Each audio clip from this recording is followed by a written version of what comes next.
Hello everyone. आज हम लोग पढ़ने वाले हैं, इनफैक्ट पढ़ने वाले नहीं, आज हम लोग रिवाइज करने वाले हैं। क्विक समरी हम लोग डिस्कस करेंगे फाइनेंशियल मैनेजमेंट के एक बड़ा इंपॉर्टेंट चैप्टर जिसका नाम है डिविडेंड पॉलिसी, और ये बहुत इजी चैप्टर है। अब इस पर्टिकुलर चैप्टर में हम लोग को क्या जानना है, यहाँ पे काफी सारे लोग काफी सारा अपना अप्रोच या मॉडल्स देकर गए, और जिसके बेसिस पे सबका अपना अपना ओपिनियन आया था कि डिविडेंड देना चाहिए या नहीं, और देना चाहिए तो कितना देना चाहिए, और उसके देने की वजह से कितना मार्केट प्राइस पे इंपैक्ट पड़ता है या नहीं भी पड़ता है। तो इस पर्टिकुलर चैप्टर में बहुत सारा मॉडल्स है, कुल मिला के 5, जिसमें मेन एग्जाम के लिए 3 ज्यादा इंपॉर्टेंट है, बाकी दोनों को बस खाली हम लोग को जानना है फॉर्मूला क्या है, बस उतना ही। अब देखो, हम लोग पहले पढ़ने वाले हैं, पहले जानने वाले कौन से मॉडल के बारे में, जो किसका दिया हुआ है, वॉल्टर, जेम्स वॉल्टर का हमारा पहला मॉडल, पहला अप्रोच, जिसका नाम क्या है, वॉल्टर मॉडल।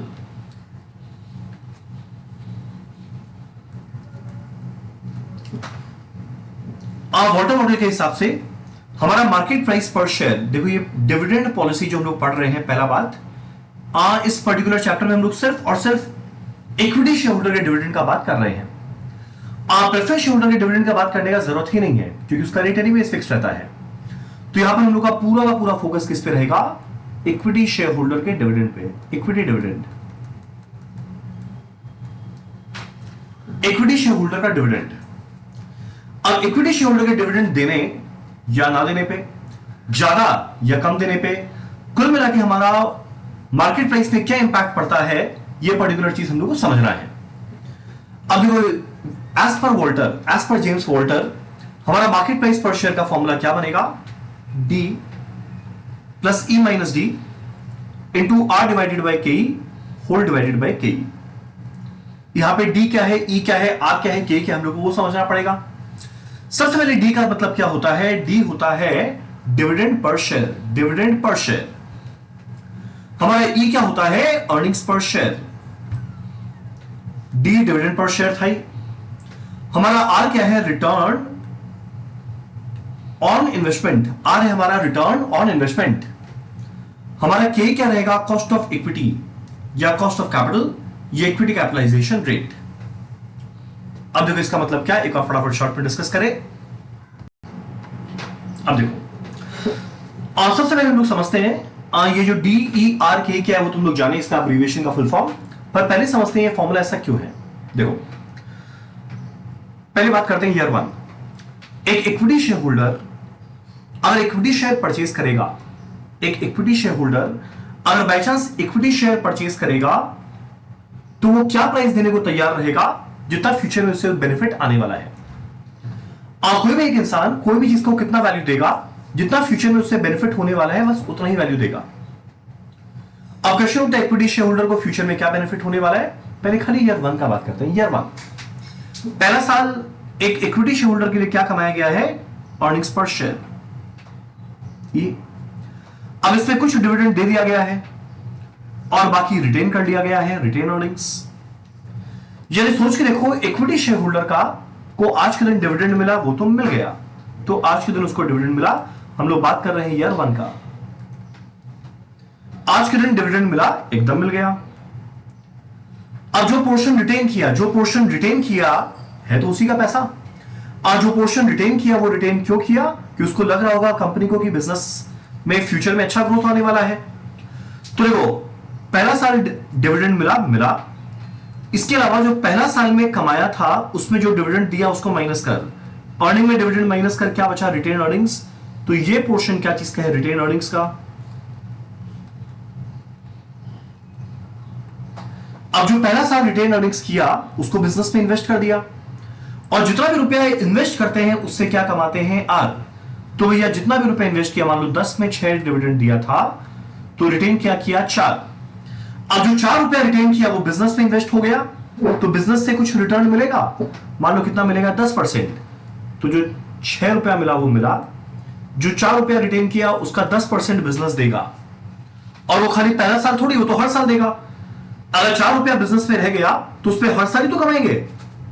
तो सिंस वो हर साल कमाने वाले हैं टिल परपेचुटी, तो प्रेजेंट वैल्यू निकालने के लिए फॉर्मूला होता है ए बाय आर। ए का मतलब क्या, जो हर साल कमाएंगे वो इतना कमाएंगे, 4 का 10% हर साल कमाएंगे, divided by required rate of return, और इक्विटी शेयर होल्डर का रिक्वायर्ड रेट ऑफ रिटर्न क्या होता है, के। तो डिवाइड किससे किए, के से। अभी हुआ पहला साल, और सेकेंड ईयर के अंदर में भी डिविडेंड कमाएगा। सेकेंड ईयर में कुछ अर्निंग्स आया, वैसे हमारे वॉल्टर मॉडल का असम्पशन है EDR सारा का सारा कांस्टेंट होता है, यानी हर साल सेम रहेगा। तो अगले साल भी 10 अर्निंग्स, 6 डिविडेंड दिए, 4 रिटेन किए, यानी अगले साल भी क्या होगा, एग्जैक्ट ये चीज आएगा। सेकेंड ईयर में डिविडेंड दिया जाएगा, कुछ रिटेन करेगा, 10% कमाएंगे आगे हमेशा के लिए, इसलिए डिवाइड किए के से। तीसरा साल भी ये होगा, फोर्थ ईयर भी होगा, यानी शॉर्ट वैसे समझो तो हर साल ही आने वाला है। और अगर ये हर साल आने वाला है टिल परपेचुटी, प्रेजेंट वैल्यू के लिए उस वैल्यू को लिए divided by required rate of return. Equity वाले का रिक्वायर्ड रेट ऑफ रिटर्न क्या था, के। यही कारण है इसका फॉर्मूला क्या बनता है।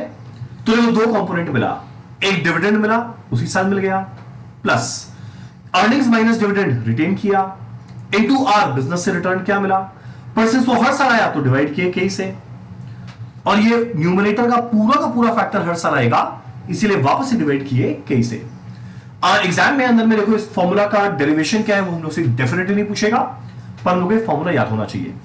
तो फॉर्मूला क्या है, D plus E minus D into R divided by K whole divided by K. Done. अब dividend per share either question में दिया रहेगा या फिर ये बताएगा कि भैया अर्निंग्स पर शेयर कितना, उसमें 60% पे आउट रेशियो है, तो उससे मेरे को डिविडेंड पर शेयर मिल जाएगा। या दूसरे तरीका से देखे तो total equity dividend by number of shares. अब अगला क्वेश्चन उठता है ई अर्निंग्स पर शेयर। देखो अर्निंग्स पर शेयर हम लोग को ऑलरेडी पता है, इक्विटी वाले को क्या मिलेगा, आफेश divided by number of equity shares. काफी इजी था। अब अगला बात, मान लो अर्निंग्स पर शेयर आया हुआ है 10, डिविडेंड पर शेयर ऐसे मिल गया तो बहुत बढ़िया बात। अगर बाई चांस नहीं मिला है तो डिविडेंड पर शेयर को कैलकुलेट करने का एक और तरीका होता है। आप लोग बोलेंगे क्या, जितना अर्निंग्स पर शेयर आया इनटू डिविडेंड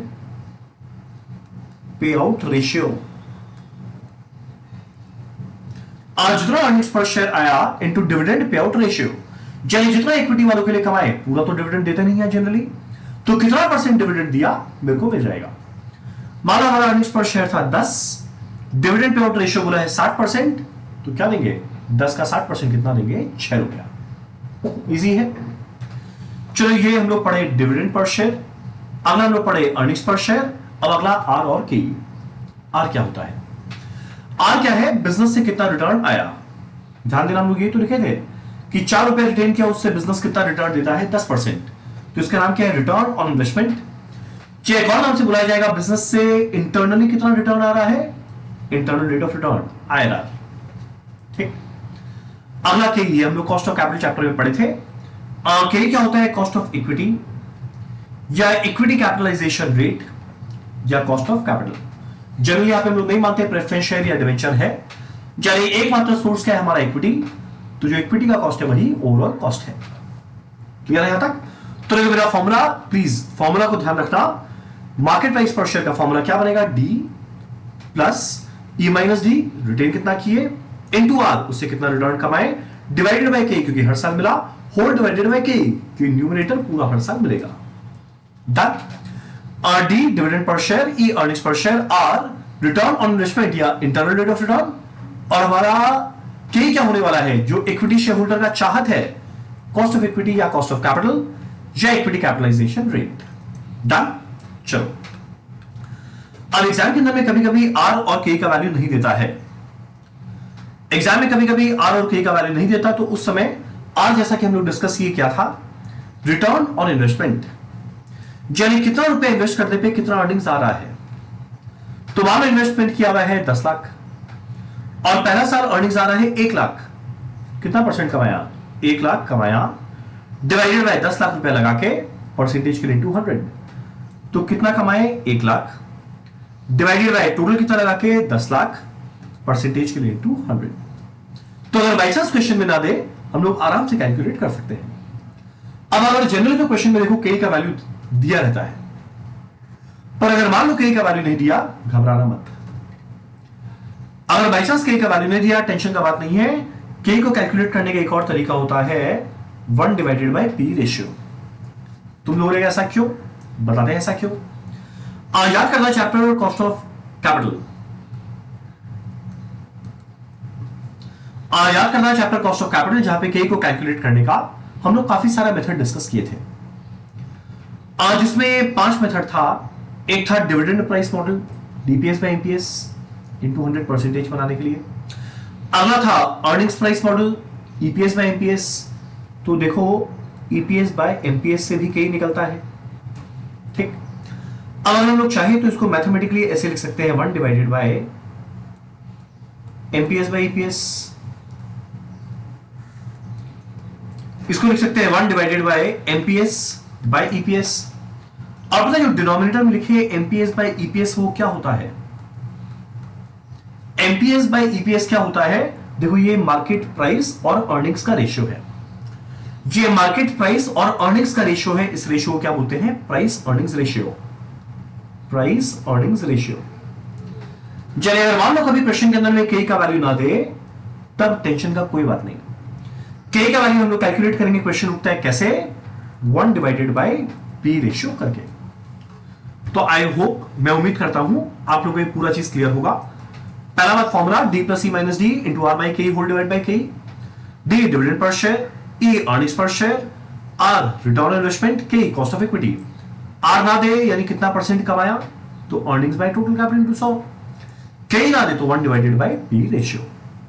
अब कुछ एनालिसिस है, कुछ इंटरप्रिटेशन है जो हम लोग जानते हैं। वो जानने के पहले एक और फटाफट देखते हैं एग्जाम में किस तरह का क्वेश्चन आता है। एक बार आप लोगों को हर वैरायटी ऑफ क्वेश्चन से रूबरू करवा दे।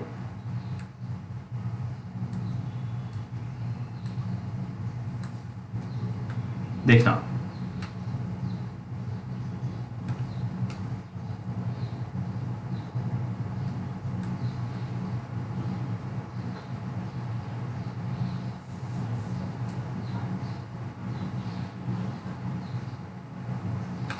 ये रहा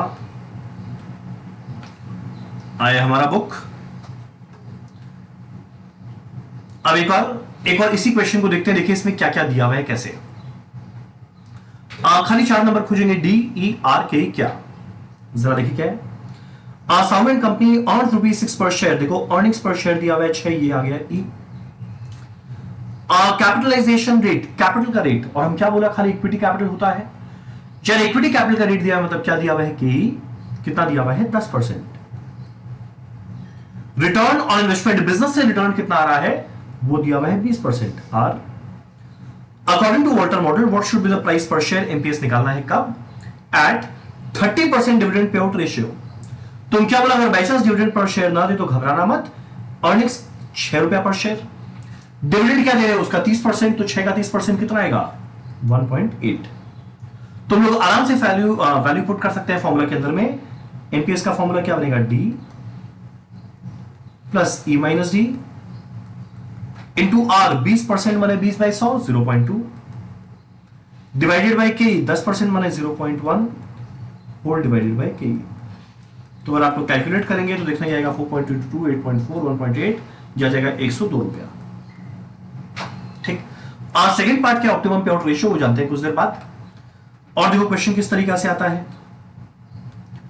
अब जैसे ये वाले क्वेश्चन में हम लोग देखे तो यहां पे अर्निंग्स टोटल में दिया हुआ है 5 lakh, dividend payout ratio दिया है 60%, नंबर ऑफ शेयर्स दे दिया। तो यह 5 लाख कमाए, नंबर ऑफ शेयर्स 1 लाख है, तो earnings per share 5 lakh by 1,05,000।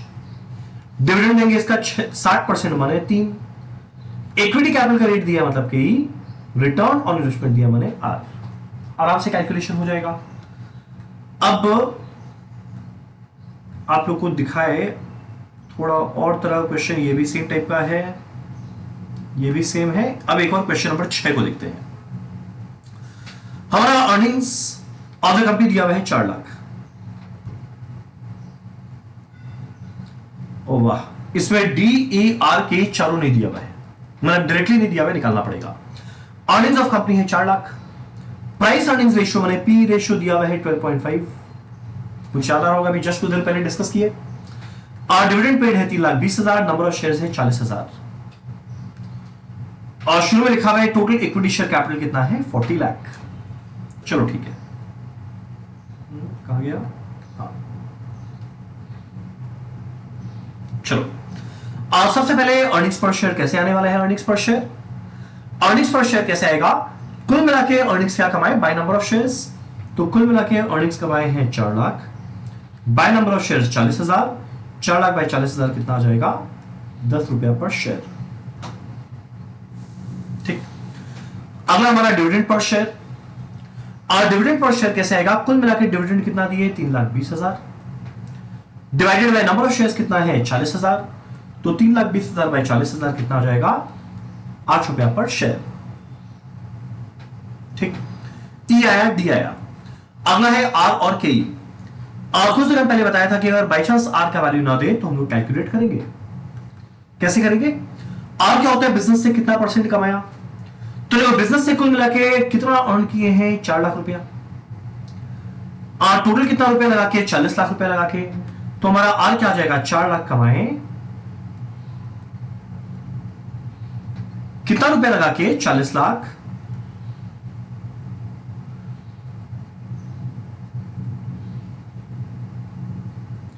Percentage के इनटू 100 क्या बन जाएगा 10%। और एक और बात हम लोग डिस्कस किया, अगर बाई चांस क्वेश्चन में के ना दे, जैसे यहां पर नहीं दिया हुआ है तो घबराना मत।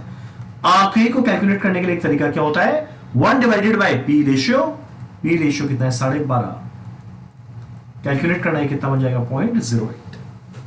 डन, तो 10% को लिख सकते हैं 10/100 यानी 0.1। तो ई डी आर के आ गया, हम लोग इजीली कैलकुलेट कर सकते हैं हमारा मार्केट प्राइस पर शेयर क्या होगा। डन, बहुत सिंपल है यहां तक। हमारा अगला बात,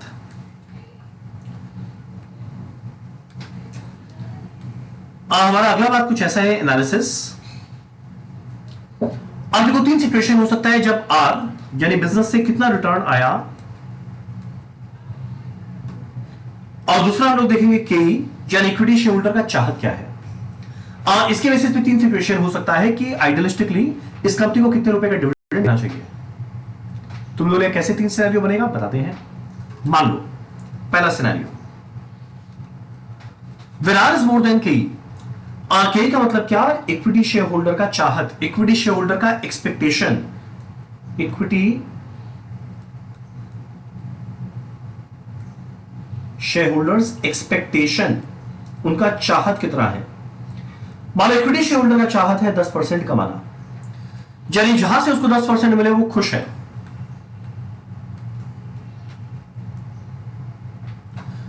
जहां से उसको 10% मिले वो खुश है। मान लो ये जो बिजनेस है, मान लो ये बिजनेस है, इक्विटी का चाहत था 10%, मान लो पहला सिचुएशन, मान लो ये बिजनेस जो है वो 15% दे रहा है, तो भाई इक्विटी को चाहिए खाली 10 पर बिजनेस दे रहा है 15, यानी इक्विटी शेयर होल्डर बड़ा खुश होगा। सोचो तुम लोग कहीं रुपया लगाया, इस एक्सपेक्टेशन में लगाया कि यार 10% मिले हम खुश हैं, पर वो 10 नहीं, वो तो 15% दे दिया, तो ऑब्वियस सा बात है अगर तुम्हारे एक्सपेक्टेशन को पार किया तो वहां से रुपया निकालना थोड़ी चाहेगा, तुम तो खुश रहेगा, तुम चाहेगा रुपया वहीं पर पड़ा रहे, इतना बढ़िया रिटर्न वहां पड़ा रहे और फ्यूचर में ग्रोथ तरक्की करता रहे। तो इसी वजह से अगर बाई चांस बिजनेस का रिटर्न ज्यादा रहे, इक्विटी शेयर होल्डर के एक्सपेक्टेशन से ज्यादा रहे, तब इस सिचुएशन में वहां से रुपया निकालेंगे थोड़ी, वहीं पे रुपया छोड़ देंगे। तो अगर बिजनेस डिविडेंड देना भी चाहेगा हम लोग लेंगे नहीं, बोलो भाई तुम अच्छा कमाते, तुम अपने पास रखना, तब इस केस में ऑप्टिमम पे आउट रेशियो क्या होना चाहिए 0%। डिविडेंड कुछ नहीं लेना चाहिए, डिविडेंड लेके हम अपने हाथों में ले लेंगे, हाथ में लेके हम क्या अचार डालेंगे, उससे बेहतर है बिजनेस में पड़ा रहे, क्योंकि बिजनेस से ज्यादा अच्छा रिटर्न तो आएगा। तो अभी तुरंत पैसा नहीं मिलेगा पर फ्यूचर में तो ग्रोथ के साथ मिलेगा, तो इसीलिए ऑप्टिमम पे आउट रेशियो क्या रहेगा 0%। अगला सिचुएशन, इक्विटी शेयर होल्डर को चाहिए 10%, पर मान लो हमारा बिजनेस जो है वो एकदम बेकार है और बिजनेस कितना दे रहा है खाली 6%। तो ये बड़े उम्मीद के साथ एक बिजनेस पे इन्वेस्ट किए कि ये सोच के 10% कमाएंगे, पर बिजनेस खाली 6% दिया। क्या लगता है हम लोग वहां पे रुपया रखेंगे? बिल्कुल नहीं। हम लोग क्या करेंगे, बोले भाई तेरे से ना हो पाएगा, तुम पैसा दे। तो जितना कमाया बोलेगा तुम तो भाई 6 देता है, मेरा चाहत 10 का है, तुम पूरा डिविडेंड दे दे, हम कहीं और इन्वेस्ट करके कमाएंगे। तब उस केस में ऑप्टिमम पे आउट रेशियो क्या होना चाहिए 100%। यानी जितना अर्निंग्स कमाया पूरा डिविडेंड के फॉर्म में देके खत्म करो। Very easy. पर वही अगर बाई चांस इक्विटी को चाहिए 10 और बिजनेस भी दे रहा है एग्जैक्ट 10%, तब इक्विटी शेयर होल्डर इंडिफरेंट है। आपको डिविडेंड देना है दे दो, अपने पास रखना है रख दो, क्योंकि जितना मेरा चाहता है एग्जैक्ट आप उतना दे रहे हैं। अगर मेरे को मिल भी गया तो हम भी कहीं और इन्वेस्ट करके उतना ही कमाने वाले हैं। इसका मतलब मेरे को यहां पे डिसाइड करना है। हर एक क्वेश्चन के अंदर में सेकंड पार्ट में जरूर पूछेगा, बताओ ऑप्टिमम पे आउट रेशियो क्या। तो दो नंबर को कंपेयर करना, आर क्या है, के क्या है। आर माने क्या, बिजनेस से रिटर्न क्या मिला, के माने क्या, इक्विटी वाले को चाहिए कितना था। इक्विटी वाले को चाहिए कम, बिजनेस ज्यादा दे रहा है तो बिजनेस बढ़िया है, पैसा बिजनेस में रहेगा, नो डिविडेंड। इक्विटी को चाहिए ज्यादा, बिजनेस कम दे रहा है, बिजनेस बेकार है तो वो पूरा रुपया ले जाना चाहेगा, पूरा 100% डिविडेंड। और दोनों बराबर आया, आपको इंडिफरेंट है, डिविडेंड दे रहा है दे, नहीं दे रहा है मत दे। क्लियर है। तो बहुत डिटेल में हम लोग डिस्कस किए हमारा वॉल्टर मॉडल। ठीक, हमारा अगला है गॉर्डन मॉडल। और गॉर्डन मॉडल एग्जैक्ट वही है जो ऑलरेडी हम लोग का पढ़ा हुआ है कॉस्ट ऑफ कैपिटल चैप्टर के अंदर। सॉरी, एक बार जरा देखिए गॉर्डन मॉडल क्या है।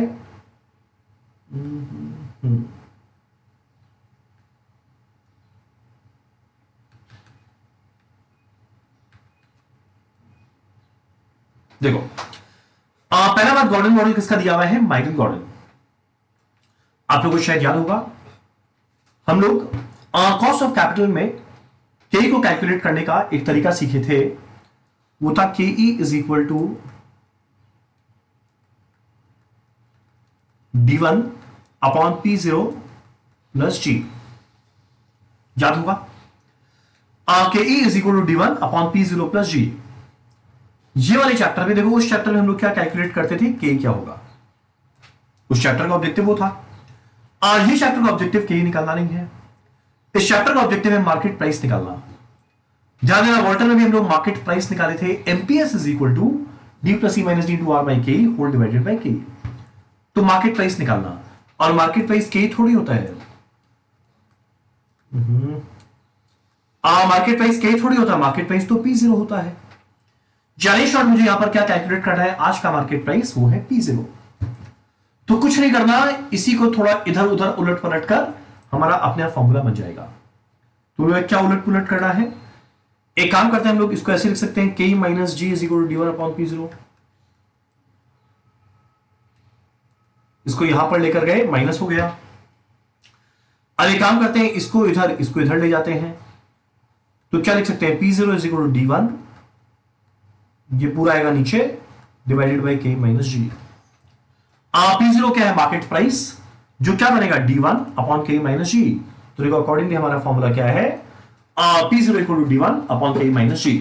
मेरा बोलने का मतलब क्या, अगर मान लो एग्जाम के दौरान हम लोग के माइंड से ये वाला फॉर्मूला स्किप हो जाए तो घबराना मत, ये फॉर्मूला तो पक्का ध्यान रहेगा, इतनी बार इतना आसान से प्रैक्टिस किया हुआ है। तो इसी के अंदर में वैल्यू पुट कर देना, के D1 और G का, अपने आप हमें P0 मिल जाएगा। क्वेश्चन उठता है, P0 क्या होता है, करेंट मार्केट प्राइस। देखो 0 माने आज का प्राइस, D1 देखो यहां पे 1 है, D1 माने आज का डिविडेंड नहीं, एक साल बाद का dividend, eight the end of current year. Denotes expected dividend eight the end of current year. ठीक, के क्या होता है, हम लोग जस्ट कुछ देर पहले जाने थे वॉल्टर मॉडल में भी, के क्या होता है, कॉस्ट ऑफ इक्विटी या कॉस्ट ऑफ कैपिटल या इक्विटी कैपिटलाइजेशन रेट, कोई भी नाम से बुलाएगा। जी क्या होता है, ग्रोथ रेट। एग्जाम के अंदर में ये बड़ा सिंपल मॉडल होता है। एग्जाम के अंदर में देखो क्लियर कट दिया रहता है D1, के और G। अगर बाई चांस क्वेश्चन में मेंशन ना करें तो D1 और G कैलकुलेट करने बोल सकता है। कैसे कैलकुलेट करेंगे, ये देखो हमारा नीचे में लिखा हुआ है, एक सेकेंड, पेन बंद हो गया।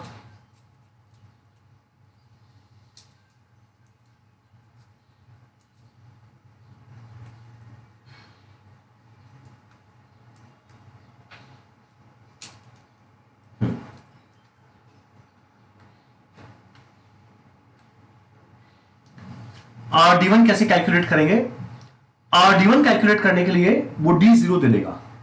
आइदर D1 दिया नो प्रॉब्लम, अगर बाई चांस नहीं दिया तब D1 को कैलकुलेट करने के लिए वो D0 देगा, इनटू करेंगे 1 प्लस G। अब एक काम करते हैं, थोड़ा D1 को ये समझे, थोड़ा विस्तार में समझे। तो D1 के अंदर में either D1 will be directly given,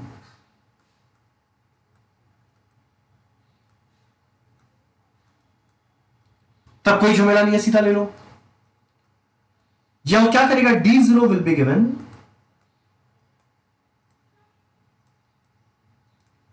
We will calculate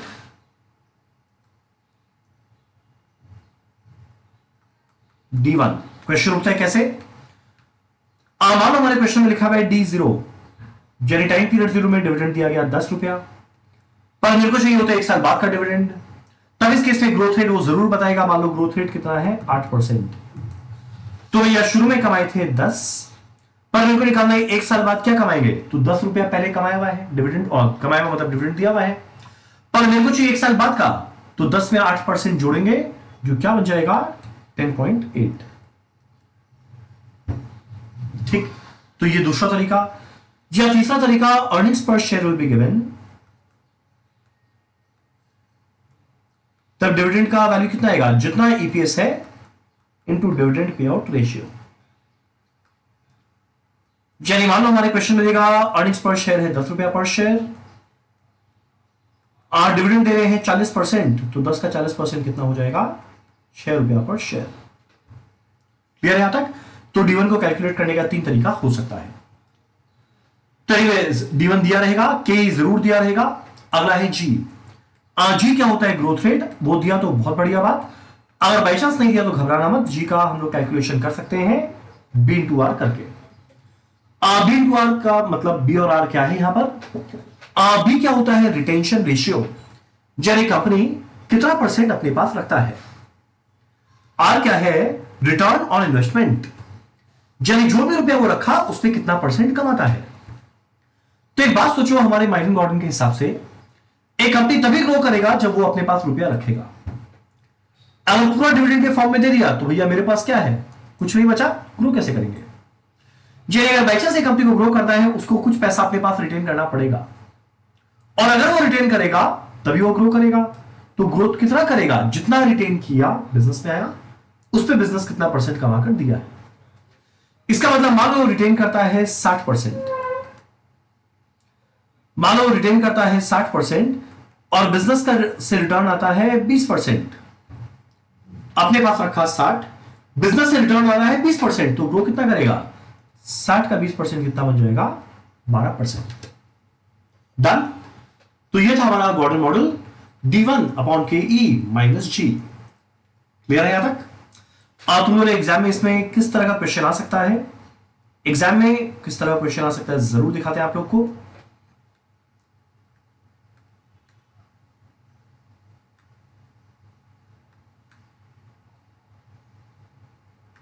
जरा देखो, A firm had paid dividend at ₹2 per share last year। शब्द को ध्यान देना, लास्ट ईयर 2 रुपया पर शेयर दिया, तो ये D0 नहीं है, D1 है। अब आगे बोलता है ग्रोथ इन डिविडेंड कितना होने वाला है, 5%। ये रहा ग्रोथ रेट। मुझे कैलकुलेट क्या करना है, market price of equity share P0। 3 situation में अगर ग्रोथ रेट 5 है, या 8 हो जाए, या 3 हो जाए।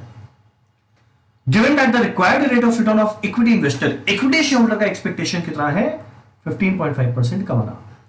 तो देखो फॉर्मूला क्या होता है, D1 upon KE minus G। अब एक सिंपल सा बात है, D0 दिया हुआ है 2, और पहले सिचुएशन में ग्रोथ रेट 5% है, तो पहले 2 दिए, अब 5% बढ़ा कर देंगे, यानी 2 रुपया 10 पैसा। K दिया है 15.5%, लिख देंगे, ग्रोथ रेट 5% लिख देंगे, पहला सिचुएशन खत्म। सेकेंड सिचुएशन में अगर ग्रोथ 8% हुआ तो घबराना क्या है, 2 में 8% जोड़ेंगे और ग्रोथ 8% रहेगा। तीसरा सिचुएशन में ग्रोथ 3% है, तो इस 2 रुपए में 3% जोड़ेंगे, अगले साल का डिविडेंड ग्रोथ 3% होगा। Very easy. इसके अलावा एक और क्वेश्चन देखते हैं किस टाइप का आता है।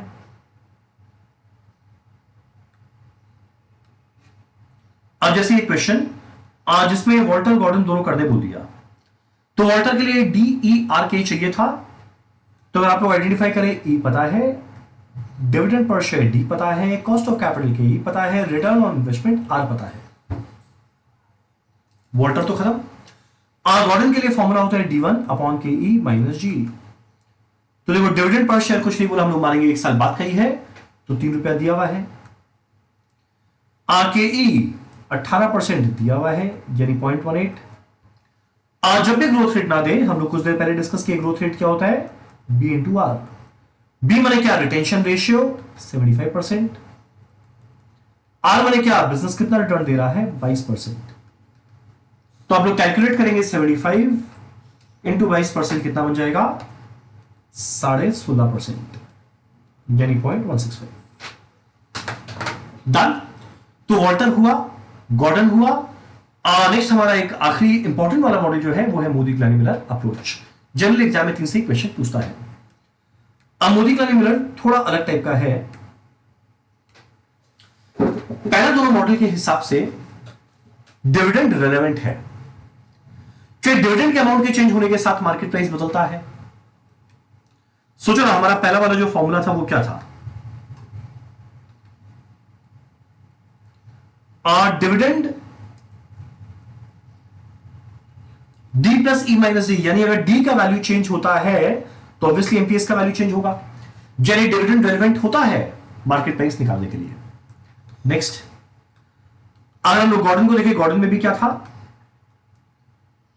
गॉर्डन का फॉर्मूला को अगर देखें, फॉर्मूला क्या है, P0 equal to D1 upon K minus G, यानी अगर डिविडेंड का वैल्यू चेंज होता है, P0 चेंज होता है, यानी वापस से डिविडेंड रेलेवेंट है मार्केट प्राइस निकालने के लिए।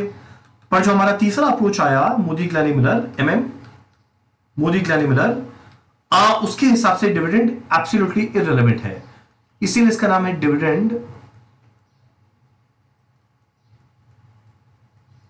इररिलेवेंस मॉडल। और इनके हिसाब से डिविडेंड एब्सोल्युटली इररिलेवेंट है, इसीलिए इसका नाम है डिविडेंड इररिलेवेंस मॉडल। और 2 स्टेप में काम करना है। तुम लोगों ने क्या है 2 स्टेप। पहला स्टेप मुझे निकालना है 1 साल बाद का प्राइस क्या होगा। पहले दोनों स्टेप समझो, बाद में एक साथ रिलेट करेंगे, समझ में आएगा। पहले मेरे को निकालना है कि 1 साल बाद का प्राइस क्या होगा। अब 1 साल बाद का प्राइस क्या होगा कब, जब 1 साल बाद ये डिविडेंड दे या ना दे। तो 2 सिनेरियो बनता है।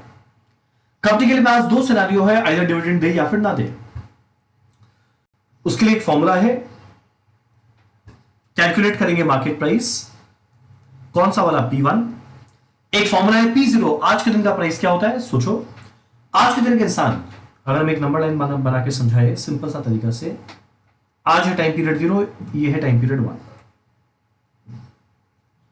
एक इंसान यहां पर है, बड़ा सुंदर इंसान है, डांस करता हुआ। आज के दिन एक इंसान अगर मार्केट में 100 रुपए इन्वेस्ट करे, आज के दिन एक इंसान मार्केट में 100 रुपए इन्वेस्ट करे, आज के दिन टाइम पीरियड 0 में 100 रुपए इन्वेस्ट करे, तो आज के दिन ये 100 रुपया देने को तैयार क्यों हुआ, क्योंकि फ्यूचर में इसको कुछ बेनिफिट मिलेगा। और बेनिफिट क्या मिलेगा, 1 साल बाद कुछ डिविडेंड मिलेगा, मान लो 5 रुपया 1 साल बाद मिला, इसीलिए D1 है। और 1 साल बाद कुछ प्राइस मिलेगा, कुछ कैपिटल अप्रिसिएशन होगा, मान लो प्राइस, ये क्या चाहेगा, आज के दिन जो प्राइस 100 रुपया था वो बढ़ के मान लो एग्जाम्पल 105 हो जाए। ठीक, चलिए कोई भी चीज का अगर आज के दिन वैल्यू निकालना है वो क्या होगा, फ्यूचर में क्या कमाया। फ्यूचर में 2 चीजें कमाएगा, एक डिविडेंड मिलेगा, और डिविडेंड मिलने के बाद अगर ये अपने प्राइस शेयर्स को बेच दे तो P1 मिलेगा, 1 साल बाद का प्राइस। चलिए अगर आज के दिन P0 है, उसका वैल्यू क्या होगा, फ्यूचर में बेनिफिट मिल रहा है D1 प्लस P1। और ध्यान देना, ये तो मिलेगा 1 साल बाद, मुझे तो प्रेजेंट वैल्यू निकालना है। और टाइम वैल्यू ऑफ मनी में आप लोगों का पढ़ा हुआ है, फ्यूचर का वैल्यू दे, प्रेजेंट वैल्यू निकालना है, तो प्रेजेंट वैल्यू का फॉर्मूला क्या होता है, future value divided by 1 plus R to the power N, यहां पे N1 था। और R क्या होता है, required rate of return. Equity share holder का रिक्वायर्ड रेट ऑफ रिटर्न को हम लोग क्या बोलते हैं, कॉस्ट ऑफ इक्विटी। तो ये R की जगह क्या लिख सकते हैं, K। तो यही तो मेरा फॉर्मूला है, P0 equal to D1 plus P1 upon 1 plus K। अब P0 आज का प्राइस दिया रहेगा, इक्विटी शेयर होल्डर की एक्सपेक्टेशन क्या है वो दिया रहेगा।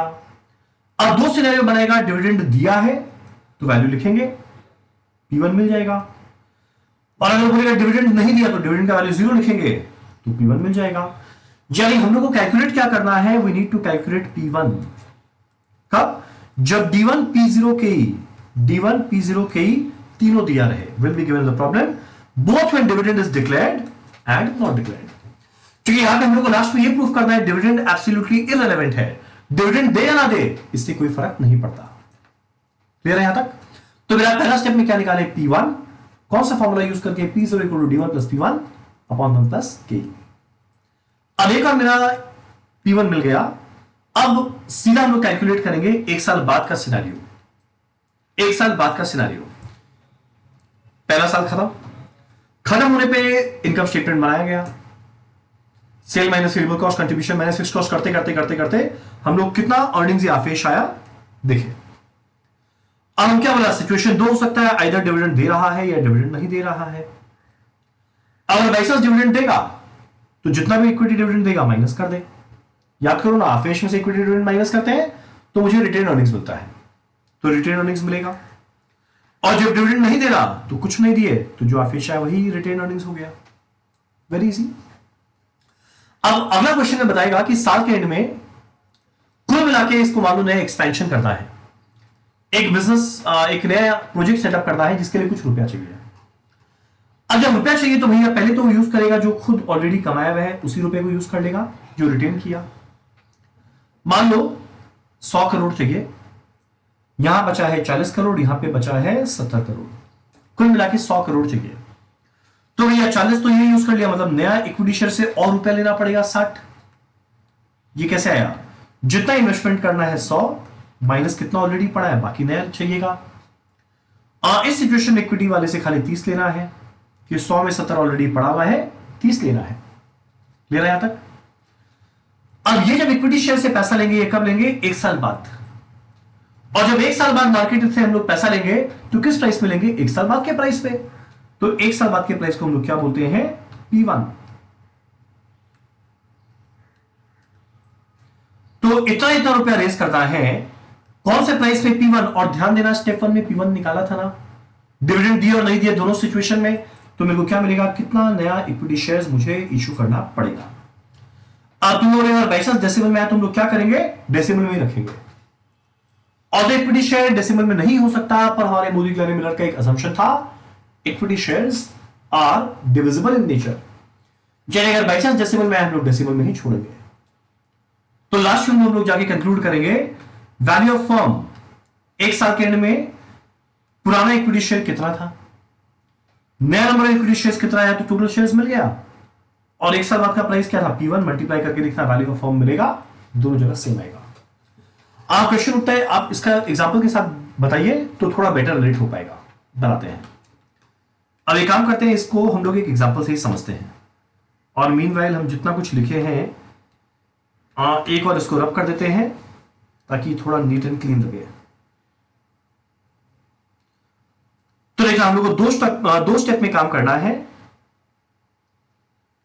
हमारा पहला स्टेप क्या था, P1 निकालेंगे, सॉरी P1 निकालेंगे जब डिविडेंड दिया नहीं दिया दोनों सिचुएशन में, और उसके बाद देखेंगे नए इन्वेस्टमेंट करने के लिए कितना पैसा इक्विटी शेयर से रेस करना है। चलो एक बार जरा देखिए, कोई एक एग्जांपल लेते हैं। ये रहा,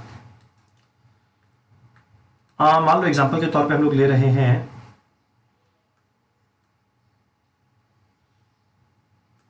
कहां पे है, चलो पहले एक क्वेश्चन लेते हैं। चलो क्या लिखा हुआ है, RSC limited has a capital of ₹10 lakh and equity share of ₹100 each. यानी आज के दिन कितना नंबर ऑफ शेयर्स है, 10,000 equity shares at the rate 100। ठीक, the shares are currently quoted at par. Currently यानी आज के दिन, कोट माने मार्केट में प्राइस चल रहा है, पार यानी P0 चल रहा है 100 रुपया। The company proposes to declare a dividend of ₹10 per share at the end of current year. Current year के एंड में डिविडेंड देना चाह रहे हैं 10, ये क्या है, D1। The capitalization rate, capital का रेट यानी इक्विटी का रेट कितना दिया हुआ है, 12%, ये दिया हुआ है के। कैलकुलेट करना है market price at the end of the year, यानी P1 अगर डिविडेंड नहीं दिए एंड डिविडेंड दिए। तो पहले तो ये वाला पार्ट देखे, अगर हम लोग करें, यहीं पे हमारे पास थोड़ा स्पेस है, करने का ट्राई करते हैं। याद करो P0 का फॉर्मूला था D1 plus P1 upon 1 plus के।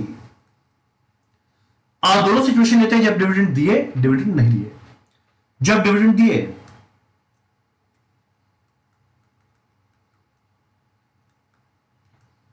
P0 क्या है, देखो P0 क्या था, कोटेड एट पार 100 रुपया, डिविडेंड पे कर रहे हैं तो कितना पे करना है, देखो D1 कितना है 10 रुपया, P1 कैलकुलेट करना है 1 डिवाइडेड बाई के कितना था 12% माने 0.12। ठीक, अगर आप कैलकुलेट करेंगे देखना P1 का वैल्यू कितना हो जाएगा 102 रुपया। P1 आया 102। नेक्स्ट, अगर बाई चांस डिविडेंड नहीं दिए, डिविडेंड नॉट पेड, और P0 कितना है 100 रुपया।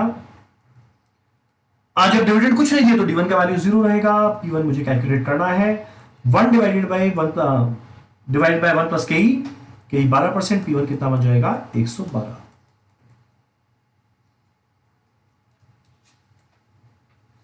तो मेरा पहला स्टेप में निकाले डिविडेंड देने पे 102 का प्राइस बनेगा एक साल बाद, डिविडेंड नहीं देने पे 112 का बनेगा।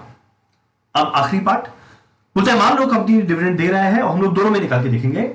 मान लो नेट प्रॉफिट है 5 लाख, साल के में कमाया गया 5 लाख, और नए इन्वेस्टमेंट के लिए 10 लाख रुपया चाहिए, तो बोल भाई कितना शेयर इश्यू करना पड़ेगा। तो ध्यान देना इस पार्ट में, इन्वेस्टमेंट के लिए चाहिए 10 लाख और नेट प्रॉफिट कितना है 5 लाख। ठीक, आज के दिन 10,000 शेयर है और प्राइस 112 102 है। अब अगर हम लोग देखें 5 लाख कमाए हैं, 10 लाख इन्वेस्टमेंट के लिए चाहिए, तो जो हमारा टेबल था अगर हम लोग उसको पूरा करने का ट्राई करें,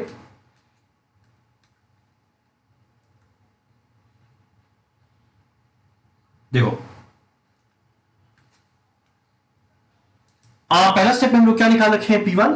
डिविडेंड जब दिए थे तो ध्यान होगा P1 102 निकाला था, जब नहीं दिए थे तो 112 निकाले थे। नेट प्रॉफिट कितना था 5 लाख, डिविडेंड दे या ना दे, अभी तक तो देखो प्रॉफिट क्या कमाया हुआ है 5 लाख। Very easy. आज जब डिविडेंड दे रहे हैं तो क्वेश्चन उठता है कितना देंगे, ध्यान होगा 10 रुपया पर शेयर था और कितना नंबर ऑफ शेयर था 10,000 शेयर ऑलरेडी था, तो कितना डिविडेंड देंगे 10,000 एट द रेट 10, कितना दिए 1 लाख, रिटेन अर्निंग्स हुआ 4 लाख। और जब डिविडेंड कुछ नहीं दिए तो रिटेन अर्निंग्स पूरा 5 लाख रह गया। Very easy. इन्वेस्टमेंट के लिए 10 लाख रुपया चाहिए था, यहां पे 4 लाख ऑलरेडी अवेलेबल है, जब नए इक्विटी शेयर से कितना लेंगे सिर्फ 6 लाख। 10 लाख रुपया इन्वेस्टमेंट के लिए चाहिए, 5 लाख रुपया ऑलरेडी रिटेन अर्निंग्स है, तो नया इक्विटी शेयर से कितना लेंगे 5 लाख। और ध्यान देना ये तो लेंगे एक साल बाद, किस प्राइस में, एक साल बाद का प्राइस में, वो कितना था 102 112।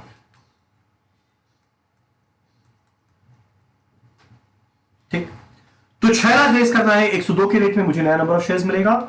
आप लोग कैलकुलेट करके देखना ये कितना आ जाएगा 5882.35।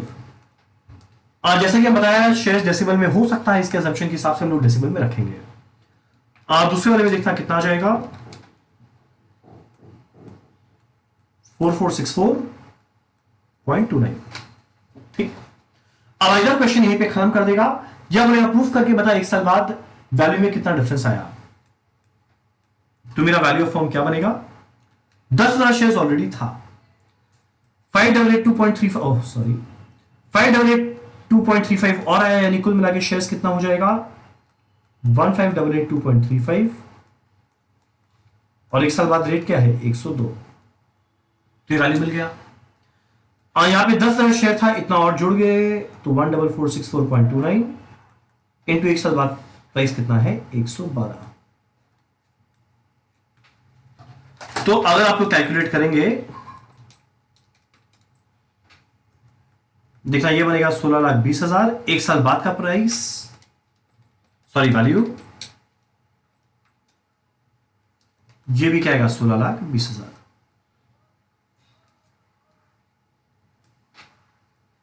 डन। चलिए ये था हमारा मोदी ग्लैनी मिरर।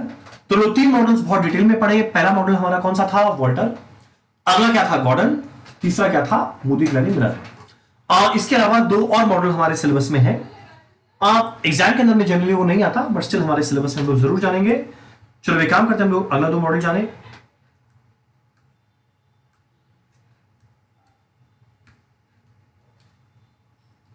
पहला है ग्राहम डॉट मॉडल।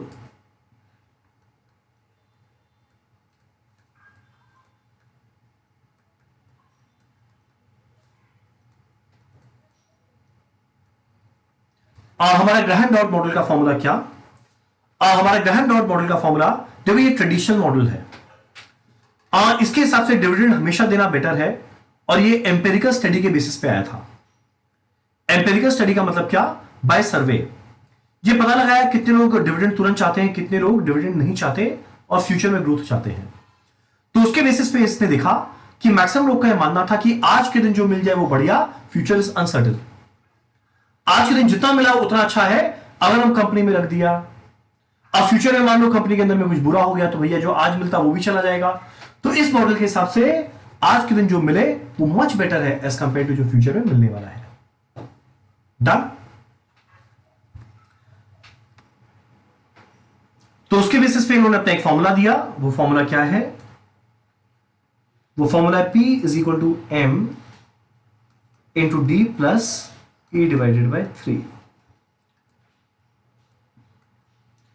P माने क्या? आज का market price is equal to M। M क्या है? मल्टीप्लायर। M क्या है? मल्टीप्लायर, जो डिपेंड करता है on fundamentals of the company.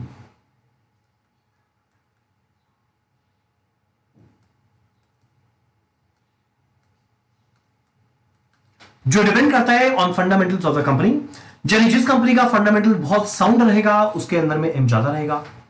जिस कंपनी का फंडामेंटल्स ही थोड़ा वीक रहेगा, यानी जो फाइनेंशियल पोजीशन है, इस कंपनी के अंदर में क्या लिक्विडिटी है, क्या इसका फ्यूचर प्रोस्पेक्ट है, जिसका अगर मान बना हुए उसका मल्टीप्लायर कम रहेगा।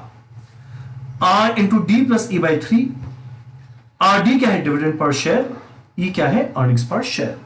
तो लोगों को बस खाली फॉर्मूला ध्यान रखना है जिसके बेसिस पे हमारा क्वेश्चन रहता है। अब अगर आप लोग ध्यान दो तो D plus E divided by 3, dividend को डिवाइड किया गया है 1 से, ई को डिवाइड किया गया है 3 से। तो डिविडेंड का वेट ज्यादा है। तुम लोग सोचो अगर हम लोग इसको दूसरा सेंस में इंटरप्रेट करना चाहे तो इसको हम लोग ऐसे भी लिख सकते हैं, M into D plus E में क्या आएगा? डिविडेंड और रिटेन अर्निंग्स दोनों, sorry retain earnings divide by 3। तो अगर हम लोग अब देखें तो 3 इंटू डी यह बनेगा 4D प्लस आर बाई 3। जब वो डिविडेंड अगर देगा तो उसको वेटेज दिया गया है 4 का, और रिटेन करेगा तो उसके अंदर में वेट कितना दिया गया है? उसके पहले 1 ही रहेगा, 1 का। यानी उसके हिसाब से रिटेंशन करेगा तो मजा नहीं है, उसका वेट बहुत कम दिया। पर अगर डिविडेंड दिया ना तो देखो ये 4 से मल्टीप्लाई होगा, इसका मार्केट प्राइस अपने आप बढ़ जाएगा। तो ध्यान देना, इसका फॉर्मूला क्या है? P equal to M into D plus E divided by 3। ठीक। हमारा एक दूसरा मॉडल है लिंटर मॉडल।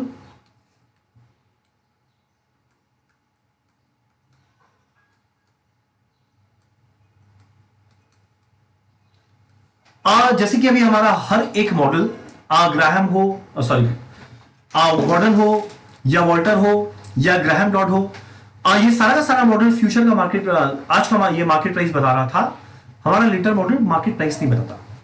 वो क्या बताता है? कंपनी को आज से 1 साल बाद कितना डिविडेंड देना चाहिए। उसके लिए इसका एक फॉर्मूला है। इसका फॉर्मूला क्या है? D1 इज इक्वल टू 1 साल बाद डिविडेंड कितना देना चाहिए, और डिपेंड करेगा 2 चीज पे।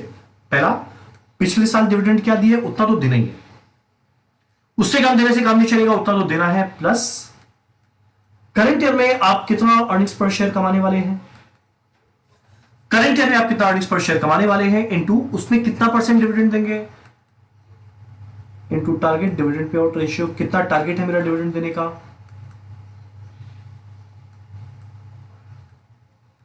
Minus D0 into adjustment factor.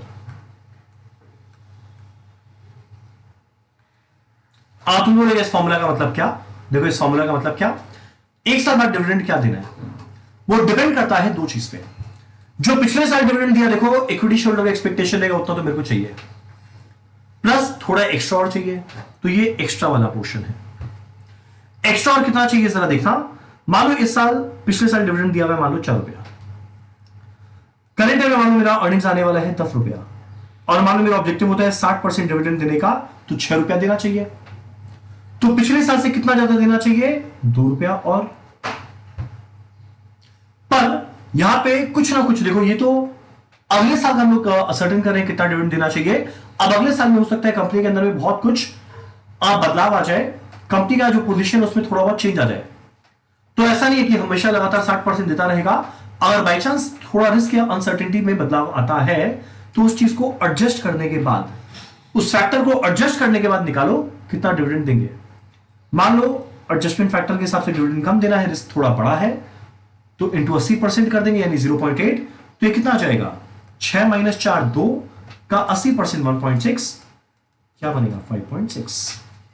तो देखा मेरा लिंटर मॉडल क्या बताते हैं, एक साल बाद का डिविडेंड क्या होना चाहिए जो पिछला साल दिए, प्लस अगले साल जितना अर्निंग्स में डिविडेंड देने वाले हैं माइनस D0 यानी कितना एक्स्ट्रा और चाहिए, इनटू एडजस्टमेंट फैक्टर जो किस पे डिपेंड करता है हमारे रिस्क के अंदर में कितना बदलाव आया है। तो ये हम लोग पढ़े डिविडेंड पॉलिसी चैप्टर का क्विक रिवीजन पूरा डिटेल में हर एक कंसेप्ट के साथ। चलो डन, बाय।